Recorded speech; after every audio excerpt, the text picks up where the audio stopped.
Adela here from notaclass.com, and in this video I'm going to go over what's included in my sub-plan documents.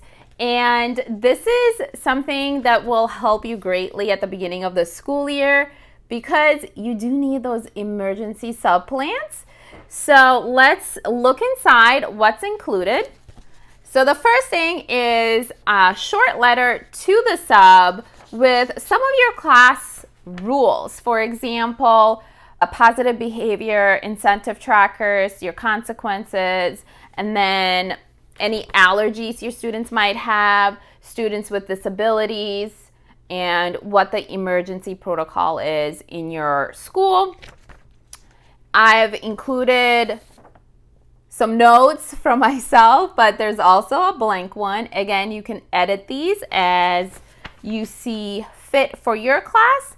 The other thing is the schedule and notes. So I've included a sample schedule, and I've also included a blank schedule. So you might want to use the sample schedule and use some of the things I've said in there. And then I've also included some graphic organizers. These graphic organizers can be used for any class, really. If you have a science class, if you want them to read certain pages, they can jot down their notes in here, some key vocabulary words and definitions. It's really up to you what you want them to do. Again, you can edit the directions, and you can have students use all three of the graphic organizers.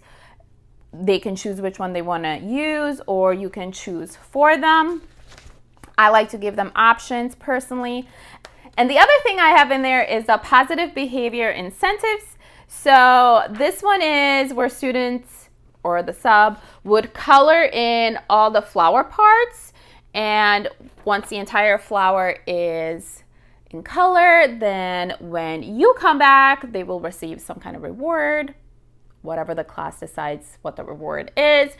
So the way to use this positive behavior incentive tracker is if students are using their graphic organizers and they're working in their quiet spot, whatever the sub wants them to do, they would color in a part here. And this is for the whole class. Mine says afternoon class and morning class, but you could have it for, if you have 7 periods, then you can adjust a title for that. And that's it. Thank you so much for watching the video, and I will create more sub-plans and more lesson plans, so be sure to follow along. I think you might also like my data trackers for students and data trackers for teachers, so check those products out. See if you need data trackers this year. I think you might. Thanks again, and I'll see you in the next video.